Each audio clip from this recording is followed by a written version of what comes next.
பத்திரிகை தொலைக்காட்சி social media நண்பர்களே, மேடையில் இருக்கின்ற பிரம்மாக்களே, இந்த திரைப்படம் உருவாக துணையாக இருந்த என்னுடைய cameraman, editor, art director, assistant directors அனைவருக்கும் எனது அன்பான வணக்கம். எல்லோரையும் வருக வருக என்று அழைக்கிறேன்.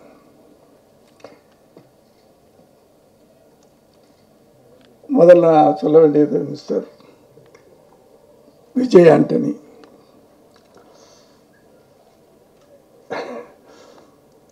வேற யாராக இருந்தாலும் வந்திருக்க மாட்டாங்க. 102 டிகிரி 103 டிகிரி ஜுரத்தோட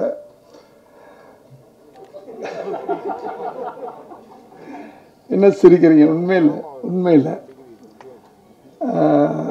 நிறைய வேலையை இழுத்து போட்டுக்கிட்டார். ஒரு மியூசிக் டைரக்டராக இருந்தார், சக்ஸஸ்ஃபுல்லாக இருந்தவர், நடிகர் ஆனார், ஓகே, அதில் சக்ஸஸ் ஆனார், தயாரிப்பாளர் ஆனார். இப்போ எனக்கு போட்டின்னு சொல்ல முடியாது. நான் ராஜேஷ் பொன்ராம் இவங்களுக்கெல்லாம் போட்டியாக டைரக்டராக வந்துட்டார். நிறைய வேலையை எடுத்து போட்டுக்கிட்டு, ஆனால் அவரை கேட்டால் என்னால் முடியும், நான் அதில் ஜெயிப்பேன். அந்த நம்பிக்கை இங்கே வரணும் அப்படின்னு நான் ஆசைப்பட்டேன். ஏன்னா ஒரு பாசிட்டிவான ஒரு ஆள் அவர். அந்த எனர்ஜி எப்பவுமே. விஜய் எப்படி இருக்குங்க? சூப்பராக இருக்குங்க சார், நல்லா இருக்குங்க சார். அந்த வைப்ரேஷன். நாளைக்கு படம் ரிலீஸு. இன்னைக்கு இங்கே வந்து உட்கார்ந்துருக்காரு. எனக்கு ஒரு ஞாபகம் வருது. நான் 8th படிச்சுட்டு இருக்கும்போது காமன் கோட்டையில் பரீட்சை எழுதுறது பக்கத்தில் திருப்பாச்சின்னு நினைக்கிறேன். அங்கே பரீட்சை எழுதணும். அதான் சென்டர், எக்ஸாம் சென்டர். அங்கே ஒரு ரிலேஷன் வீட்டில் இருந்து டெய்லி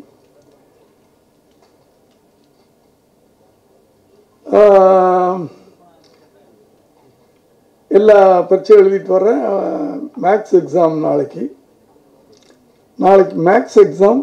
இன்னைக்கு ஒரு எம்ஜிஆர் படம் பார்க்குறேன். நைட்டு படம் பார்த்துட்டு நல்லா தூங்கிட்டு எக்ஸாம் எழுதினேன். பொய்யில்லை, என் சர்டிஃபிகேட் இருக்குது 100க்கு 100. இது எதுக்கு சொல்கிறேன்னா, அப்போது எனக்கு இருந்த வாத்தியார் சொன்னது, நீ வருஷம் பூரா ஒழுங்காக படிச்சின்னா பரீட்சைக்குன்னு தனியாக படிக்க வேணாம் அப்படின்பார். அது ஒரு பெரிய உண்மை. வருஷம் பூரா ஒழுங்காக படிச்சின்னா பரீட்சைக்குன்னு தனியாக உட்காந்து நீ மார்க்குன்னு படிக்க வேணாண்டா. அதைத்தான் நான் டென்ஷனே வேணாம் விஜய், என்ன உழைச்சிட்டீங்க, ஃபுல்லாக உழைச்சாச்சு. இந்த உழைப்பை கடவுள் பார்த்துக்கிட்டு இருக்காரு. நிச்சயமாக அந்த உழைப்புக்கு கடவுள் கூலி கொடுப்பா. நீங்கள் ஜாலியாக உட்காந்துட்டு ஜாலியாக இருங்க, ரிலாக்ஸாக இருங்க. கொஞ்ச நேரத்தில் பாருங்கள், இந்த 101 டிகிரிக்கு வந்துடும், நார்மலுக்கு வந்துடும். ஸோ அவருக்கு என்னுடைய நன்றியை தெரிவிச்சுக்கிறேன். சமுத்திரக்கனி எல்லாரும் இண்டஸ்ட்ரியில் அழகாக பழம் கனின்னு ரொம்ப அழகாக கூப்பிடக்கூடிய சமுத்திரக்கனி அவர்கள் இந்த படத்தின் கதாநாயகன். சமீப காலமாக அவரை தமிழ்நாட்டில் பார்க்க முடிய மாட்டேங்குது. ஆந்திராவில் டென்ட் போட்டு உட்காந்துட்டார். என்னமோ தெரியல, இன்னைக்கு அதிர்ஷ்டம்.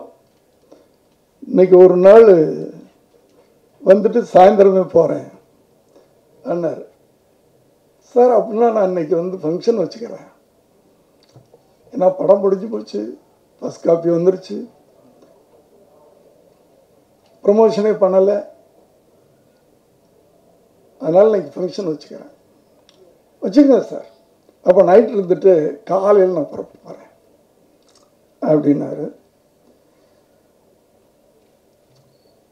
தமிழ்நாட்டை மறந்துடாதீங்க சார், அங்கே நிறைய சம்பளம் கொடுப்பாங்க தெரியும் எனக்கு, ஏன்னா தெலுங்கு படம் நிறைய நான் பண்ணியிருக்கிறேன்.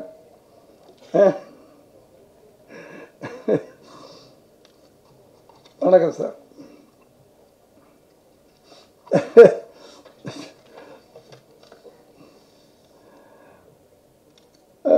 பர்த்திவரன் சரவணன் அவர்கள் வர வேண்டியவர், என்ன காரணமோ தெரியல வரல.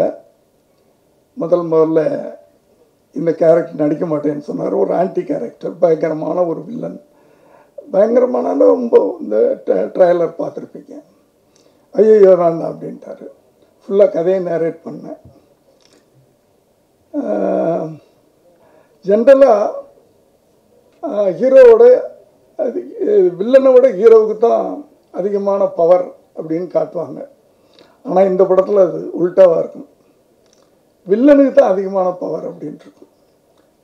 அது கேட்டுட்டு ஓகே சார் நான் நடிக்கிறேன் அப்படின்ட்டார். டப்பிங் பார்த்துட்டு என்னை பார்க்குறதுக்கு எனக்கே பயமாக இருக்குது அப்படின்னாரு. ஓகே, அவர் இங்கே இருந்தாலும் அவருக்கு நன்றி. இனியா சாட்சி அகர்வால்.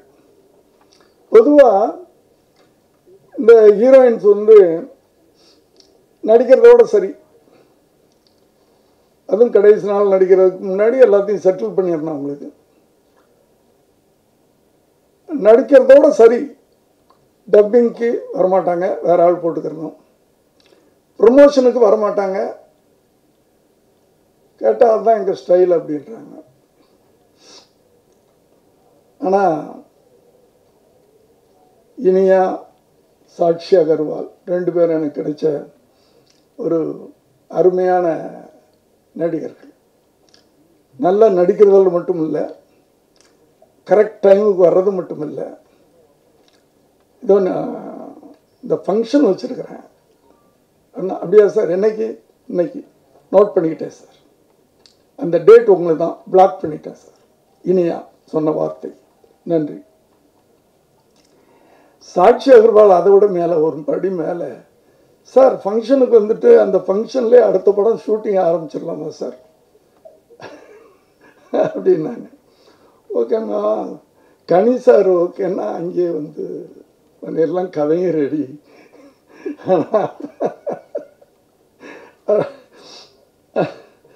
அப்படின்ட்டு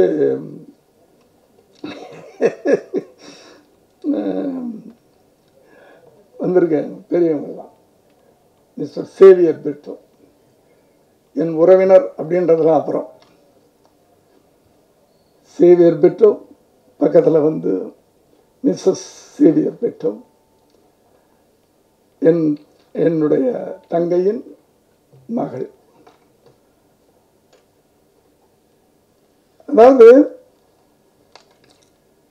சேவியர் பிரிட்டோ இண்டேவ் கெரி இண்டேவ் லாஜிஸ்டிக் அப்படின்னு ஒரு பெரிய கம்பெனி, ஷிப்பிங் ஃபார்வர்டிங் கம்பெனி, அதனுடைய சேர்மன். Hotels, resorts. நான் நினைக்கிறேன் ஒரு 6000 பேர் 7000 பேர் இருப்பாங்களா, எல்சி குறைச்சி சொல்கிறணும். அத்தனை பேர் வச்சு கட்டி காப்பாற்றிக்கிட்டு இருக்கிற ஒரு பெரிய பிஸ்னஸ் மேன். ஆனால் அப்படிப்பட்ட பிஸ்னஸ் மேனுக்கு சினிமா மேலே ஒரு காதல் இப்போ இல்லை, ஆரம்பத்திலேருந்தே. கல்யாணம் பண்ணுறதுக்கு முன்னாடி இருந்தே இருந்திருக்கும் போல இருக்குது. அது கல்யாணம் பண்ண பிறகு தான் என்கிட்ட கொஞ்சம் கொஞ்சமாக சொன்னார். இன்னைக்கு அதனுடைய ஆசை என்ன, கொஞ்சம் கொஞ்சமாக நாளைக்கு முன்னாடி அதான் இன்னும் முதல்ல இருந்து வரணும்.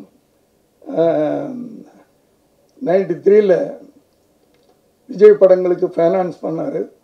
நான் அவங்க பேர்லேயே அந்த படங்கள் எடுத்தேன். பிவி கம்பைன்ஸ், பிரிட்டோ, விமலா, ரசிகன், தேவா, விஷ்ணு என்னும் 3 படங்கள். அதுக்கு பிறகு அவர் டாக்டரை வச்சு ஒரு படம் எடுத்தார். அடுத்து இப்போ விஜய் வைத்து மாஸ்டர் தயாரிப்பாளர்.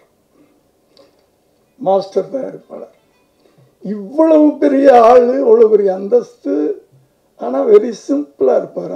அவர்கிட்ட பிடிச்சதே அதுதான்.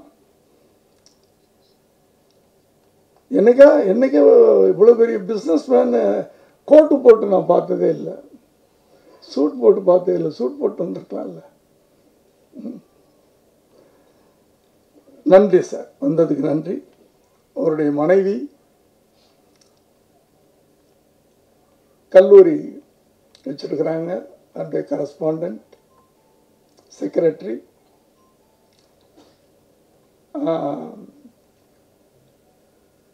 திடீர்னு கூப்பிட்டேன், சாயந்தரம் 5 மணி இருக்கும்னு நினைக்கிறேன். வந்துட்டாங்க. அது என் உறவுக்காக வரல, வந்துட்டாங்க. நன்றி.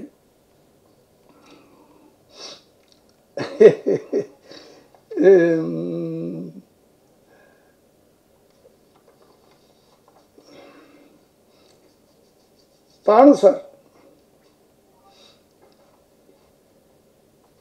சார் எப்படின்னா, அவர் எவ்வளவு பிஸியாக இருந்தாலும் சரி, நான் ஃபோன் பண்ணேன்னா என்ன பதில் வரும்? ஃபோன் எடுத்த உடனே, தானு சார், என்ன சார் சொல்லுவீங்க? தானு சார் என்ன சொல்லுவீங்க? எங்கே வரணும்? எப்போ வரணும்? இப்போ ஆஃபீஸ்க்கா? அப்படிதான் கேட்பார்.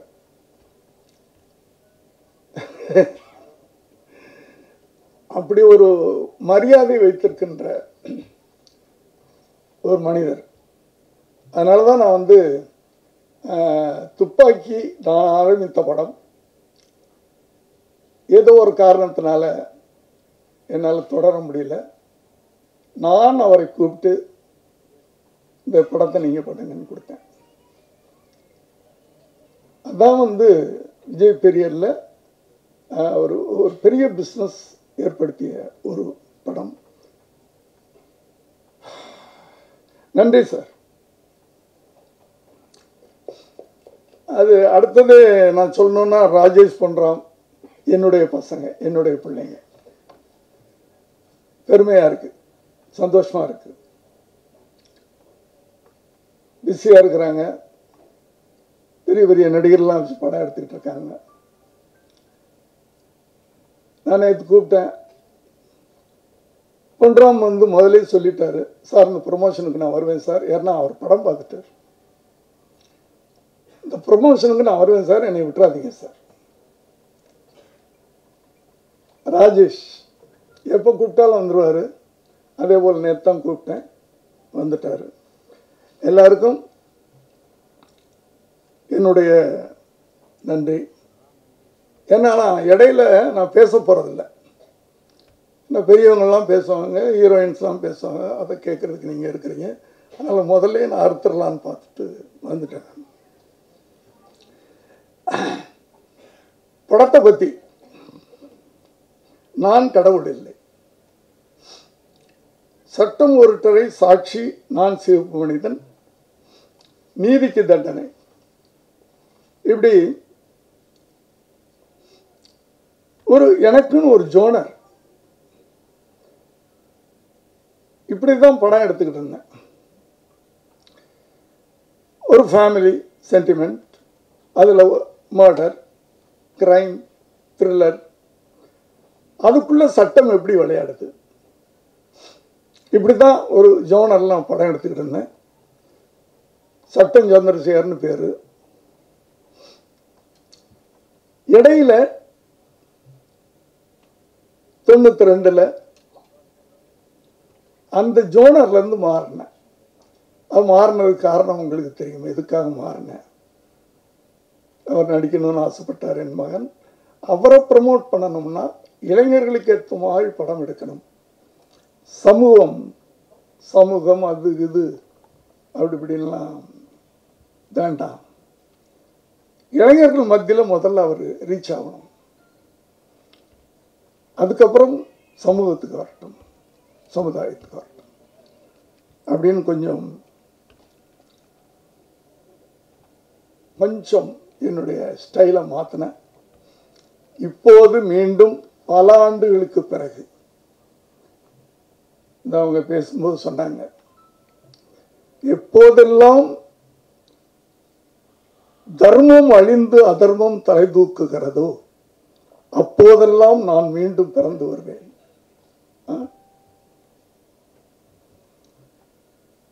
கீதையில் சொல்லப்பட்டிருக்கிறது. அந்த கருதான் நான் சிவப்பு மனிதன். அதே கருவை வைத்து இந்த படத்தை நான் பண்ணியிருக்கிறேன். இதை பற்றி இதுக்கு மேலே நான் படத்தை சொல்ல விரும்பலை. ஆனால் நிச்சயமாக சொல்லுகிறேன், நான் எப்போ மயக்க பிடிச்சேன்னா என் படம் அப்படி இப்படின்னு சொல்ல மாட்டேன். ஒரு புது விஷயத்தை இந்த படத்தில் சொல்லியிருக்கிறேன். இதுவரை தமிழ் திரையில் வராத ஒரு விஷயத்தை சொல்லியிருக்கிறேன். இதை தைரியமாக சொல்லுவேன். ஒரு குழந்தை சமூகத்தினால பாதிக்கப்பட்ட ஒரு குழந்தை, அவசைப்பட்ட குழந்தை, தீயவர்களால் பாதிக்கப்பட்ட ஒரு குழந்தை கடவுளுக்கு கடிதம் எழுதுகிறது. அநியாயக்காரர்களை, அட்டூழியம் செய்பவர்களை நீ அழிக்க மாட்டியா அப்படின்னு கடவுளுக்கு கடிதம் எழுதுகிறார் முதல் முறையாக. அந்த கடிதம் கேட்கப்படுகிறதா? நான் ஒரு இமேஜின் பண்ணி இதை பண்ணேன் நான். ஆனால் ஒரு 2-3 நாளைக்கு முன்னாடி வாட்ஸ்அப்பில் ஒரு நியூஸ் வந்துச்சு, நீங்கள் எல்லாரும் பார்த்துருப்பீங்கன்னு நினைக்கிறேன். அமெரிக்காவில் ஒரு சிறுவன், ரொம்ப கஷ்டத்தில் இருந்த ஒரு சிறுவன்